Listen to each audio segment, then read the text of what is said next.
I'm going to come back on that point. Mr. Subbarao and his team at GMR Infrastructure are addressing the press after the numbers this morning. I think the stock's off some 3.5% or so. Let's cut and listen in for a bit, coming right back to Mahantesh. As soon as the environment clearance is granted for the project. Good morning, everybody. As they say, when the going gets tough, the tough get going. So we have positioned ourselves quite well despite challenges that we have faced. We have had a couple of challenges. One was, of course, the steep decline in the availability of gas from KG Basin, which has affected our operations. To some extent, our operations in South Africa coal mine have also impacted us negatively. But we are working out solutions, and since this year our coal-based plant will come into operation, I think things will start looking up very, very positively. So we are looking forward to much brighter future. Good morning, everybody. As far as the airport sector is concerned, Arun mentioned it's a glamorous sector.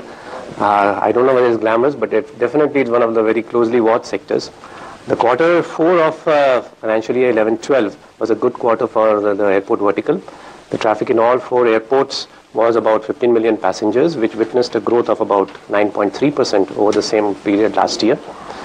The gross revenue for the quarter at 1155 crores was 7% higher over the last year's same period.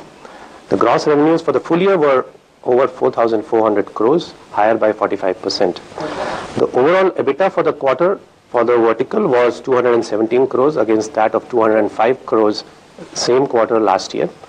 The flat EBITDA was mainly due to the impact of one-time non-recurring expenses of about 40 crores and also not accruing NACL revenue of about 34 crores.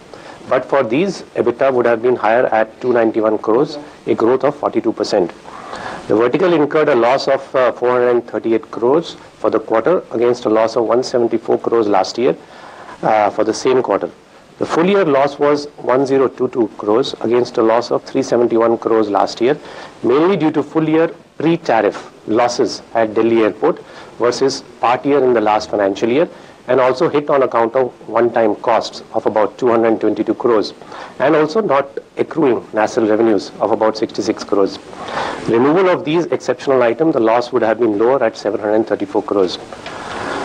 In terms of regulatory, the financial year, as Subbarao also mentioned, was 11-12 was full of challenges. Delhi Airport finally got its long-awaited approvals of project cost, approvals on ADF, and also finally the approval on the tariff, which came in April of 2012.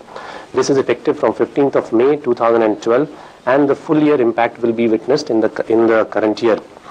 The regulatory approval on tariff, though below expectation, is a positive step towards clearing the regulatory uncertainty and also stemming the losses of the airport sector. Right, we are now ready to take your questions. Start with the CAG report on DIL, where they've said that this could potentially cost the government a loss of 1.63 lakh crore. Your comments on that, because this calculation is based on your own projected earning capacity for this project. And the second question is on the overall business environment. Has it worsened in the last 3 months, and how is it going to be going forward? The first part. I think the first part I will take. And the second part naturally will go to Subbarao. Yeah, we too have read what's come in the papers. If we were to believe what's written there, then it's a draft report.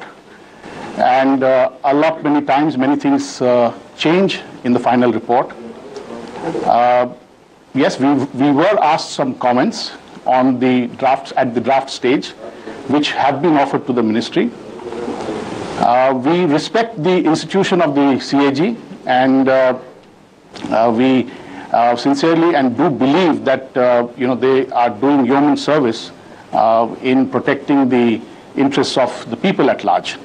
Having said that, the sensational headlines in some quarters of the media of figures which are astronomical, to say the least, I think are entirely misplaced.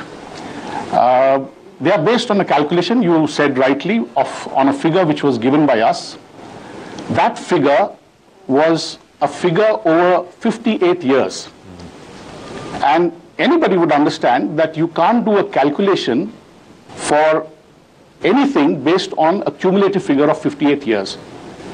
Even if I were to accept that logic, then by that admission, we as DIAL would end up giving to the government, to the airport authority, figures in excess of 300,000 crores. So there is, this is entirely based on the revenue share that was done last year. So I don't think that's the right way to project a figure just in order to, dare I say, make it sensational. You know, all right, GMR Infrastructure explaining those numbers, disappointing set of numbers. So Mahantesh, coming back to Tata Motors, what's the stock worth according